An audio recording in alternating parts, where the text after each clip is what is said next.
Morning. आशा करती हूँ आप सब अच्छे से होंगे। तो जैसा कि हम लोग हिंदी व्याकरण पढ़ते हैं और हिंदी व्याकरण में अभी तक हम लोगों ने दीर्घ स्वर संधि मतलब संधि पढ़ रहे थे।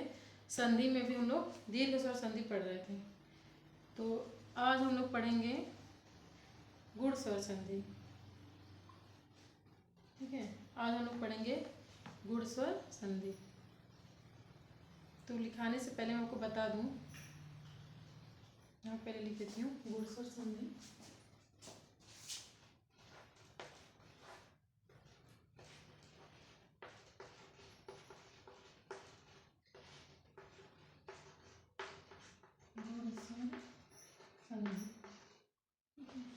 स्वर संधि की 5 विध थे ना, उसमें आपका दीर्घ हो गया है।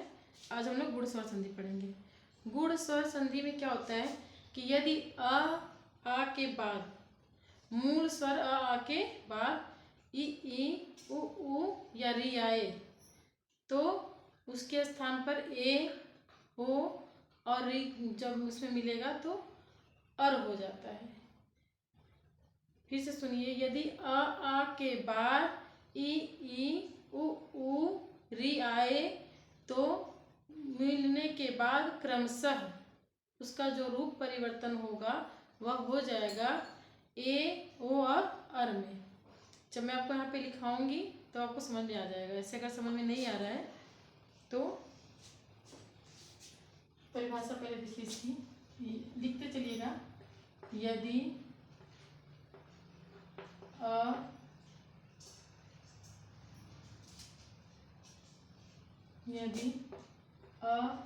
या आ के बाद, यदि अ या आ के बाद, ठीक है, यदि अ या आ के बाद ई या बड़ी ई सॉरी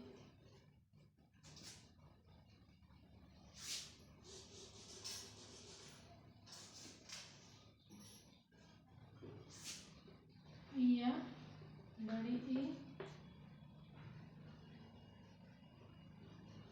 ऊ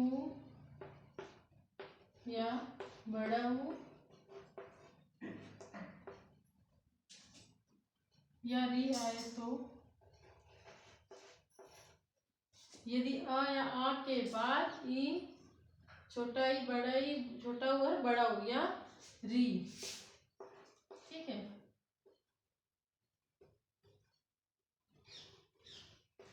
या री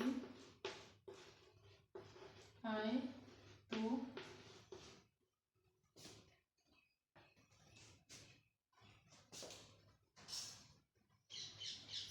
यहाँ क्या नहीं होना चाहिए, और होना चाहिए था, और ठीक है, दोनों मिलकर कौन अ से अ या आ में जब ये सब मिलेंगे इनको कहा जा रहा है दोनों मिलकर क्रमशः, दोनों मिलकर क्रमशः क्या हो जाएंगे, ए ओ और ए ओ और अर हो जाता है, ए ओ और अर हो जाते हैं।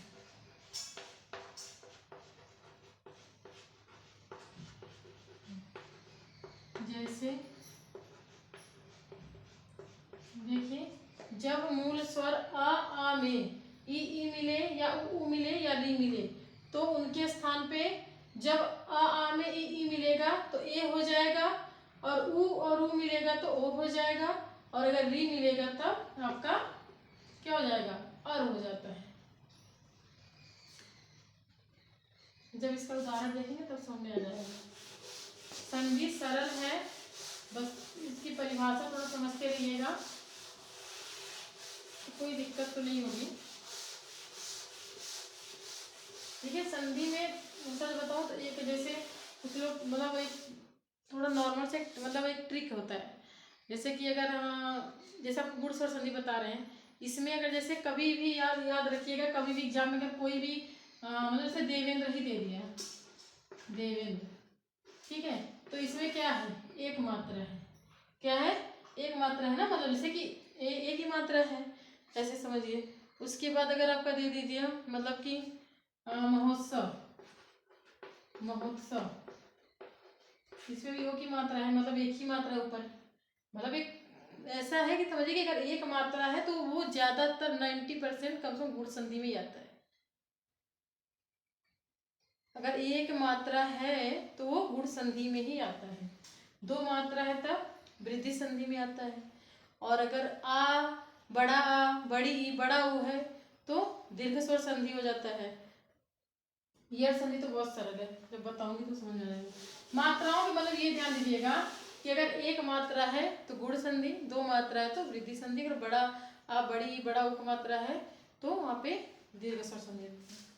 ये मतलब एक जैसे ट्रिक है थोड़ा समझने की बस, ठीक है। तो जैसे में आप लोग लिखिए, जैसे अगर मैंने आपको बताया था ना, मुझे उसमें मिलेगा अधन ई बराबर ए और अधन बड़ी ई बराबर ए, ठीक है। फिर आधन ई बराबर ए, या आ में अगर मिलेगा तभी ए ही होगा। आधन बड़ी ई ऊपर क्या हो जाएगा, ए हो जाएगा, ठीक है।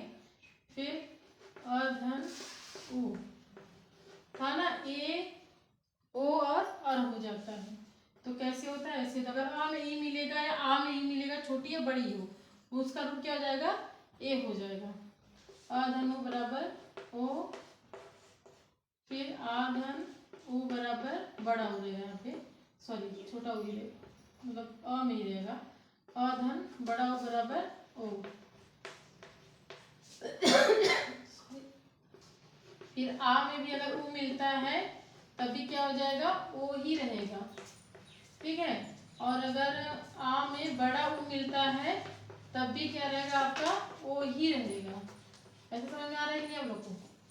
आ में छोटा उ या बड़ा उ, आ में भी छोटा उ या बड़ा उ कुछ भी मिले वो क्या हो जाता है, ओ ही हो जाएगा। अब री का देख लीजिए, री का क्या हो जाएगा, अधन री, ठीक है। अधन री क्या हो जाएगा, अर हो जाएगा, अर। और अगर आ में भी री मिलता है तब भी क्या हो जाएगा, आ में भी री मिलेगा तब भी क्या हो जाएगा, अर हो जाता है। ऐसे समझिए, एक मतलब बहुत ही अच्छा ट्रिक है। मैं मतलब जब मुझे भी जब सुबह में संधि जब नहीं आती थी तो मैंने भी इसी ट्रिक से काम किया था और लगभग उत्तर सही हो ही गए थे। अब तो मतलब आती है, जब उसमें नहीं है तब की बात बता रही हूँ। तो मुझे भी किसी ने बताया था कि अगर ऐसे हम समझे कि अगर एक मात्रा है तो वो गुण स्वर संधि है, ऐसे याद रखिएगा। ऐसे क्या मतलब ज्यादातर चांसेस सही होते हैं, ठीक है। लेकिन अगर समझ के अगर ऐसे करेंगे तब तो भाई पूरी मतलब तो क्लियर ही है, वो तो गलत होने का कोई चांस ही नहीं है, ठीक है। आई बात समझ में ना कि आ और आ के बाद ई उ और री आए तो उनके स्थान पे ए ओ और अर हो जाता है। अब उदाहरण में देखिए, जैसे ए का जो उदाहरण था आपका, देवधन इंद्र, देवधन इंद्र क्या हो जाएगा, देवेंद्र, क्या हो जाएगा, देवेंद्र। अब कैसे हो गया, देखिए देवेंद्र को ऐसे भी लिखते हैं या फिर ऐसे भी लिखते हैं,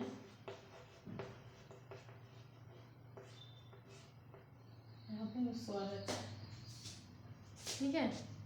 तो अब ये आप सोचिए ये हुआ कैसे। अब यहाँ पे अगर हम व को निकाले हैं तो व को अगर हम, ये पूरा है, अगर इसको हम आधा कर दें, इसमें तो मूल स्वर जुड़ा तब पूरा है ना, मूल स्वर को अलग कर दें तब उसके बाद आ गया ना आपका व में अ, तो इधर का अ और इधर का ई, तो अ में ई मिला तो क्या हो जाएगा, ये हो जाएगा ना, तो वहाँ पे एक ही मात्रा आ गई तो देवेंद्र हो गया। ये अ कहाँ से आया, ये अ इसमें से है, इसमें व में मूल सारा छिपा है ना, जब मैं आपको स्वर व्यंजन बताई थी तो मैंने आपको बताया था कि व्यंजन कैसे बनता है। अगर आप वहाँ पे देखेंगे तो आपको समझ में आ जाएगा। तो वह हमेशा मतलब वह में जो भी व्यंजन वर्ण है सब में स्वर मिला हुआ है। तो ऐसे ही तो अ और ई मिलकर क्या हो गया, देवेंद्र हो गया। ऐसे ही और उदाहरण देखते हैं। देव, देखिए ये भी ध्यान दीजिएगा, ज्यादातर एक ही मात्रा रहेगी। देवधन ईश, देवेश, क्या हो जाएगा, देवेश हो गया ना। देवधन ईश बराबर, अब इसमें अ में बड़ी ई मिल गया, तब भी आपका एक ही आया मात्रा, ऐसे। ठीक है, ऐसे हम एक दो उदाहरण और देखते हैं। वो का मतलब कि एक और देखें, महाधन इंद्र, क्या हो जाएगा, महेंद्र, क्या हो जाएगा, महेंद्र। ठीक है, अब ओ का देख लें, ओ कहीं नीचे ही देख लेते हैं। चंद्र धन उदय। अब इसमें कैसे हुआ देखिए, यहाँ का अ और यहाँ का उ। ठीक है, क्या हो जाएगा, ओ की मात्रा हो जाएगी तब पे ना, तो चंद्रोदय, चंद्रोदय,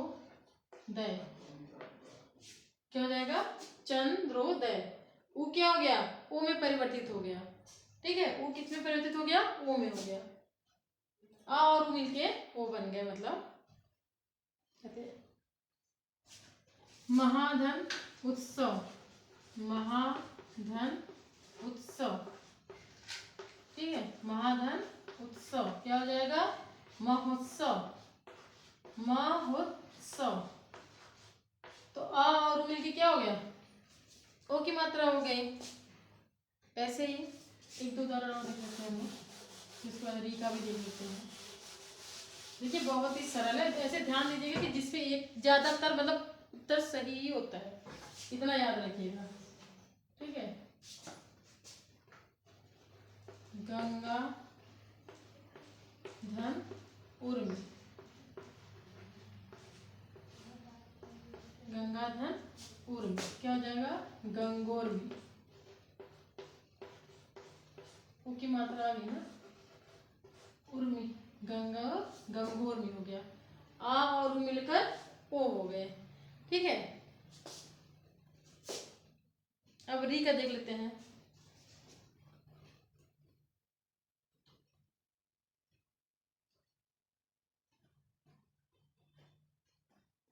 ये सॉरी गलती हो गई है, मुझे भी लग रहा है यहाँ पे गंगोर्मी, गंगोर्मी यहाँ पे ये रहेगा। ठीक है, ये आपका गंगोर्मी। अब री का देख लेते हैं। ठीक है, री का क्या हो जाएगा, अर हो जाता है ना, आ या आ में अगर री मिलता है तो अर हो जाता है। तो देवधन क्या हो जाएगा, ऋषि, देवधन ऋषि, क्या हो जाएगा, देवर्षि। वर अर मतलब उसमें आ रहा है ना, देवर्षि पढ़ने में आ रहा है ना, देवर्षि, देवर्षि। ठीक है, क्या हो जाएगा, देवर्षि हो जाएगा। एक और देख लीजिए, महाधन ऋषि। देखिए अगर एक बार समझ में ना आए तो आपको फिर कहूंगी कि वीडियो को 2 बार 3 बार 4 बार देखिए, और देखने के बाद अपनी कॉपी में जरूर नोट कीजिएगा। नोट करके अगर आप उसको पढ़ेंगे देखेंगे तभी समझ में आएगा। एक दिन में कुछ भी आती नहीं है, जो कोई भी चीज़ हो। आप खाना ही बनाना सीखेंगे तो एक दिन में नहीं आएगी, कुछ समय तो देना ही पड़ता है। ठीक है, तो महाधन ऋषि क्या हो जाएगा, महर्षि।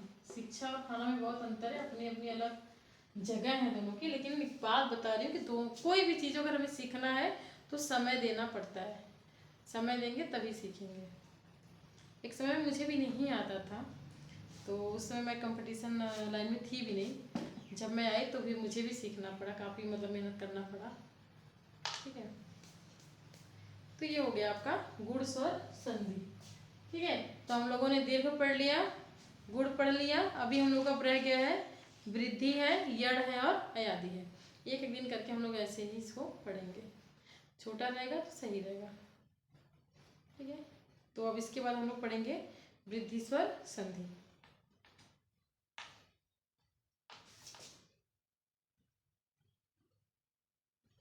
आज के लिए इतना ही, धन्यवाद।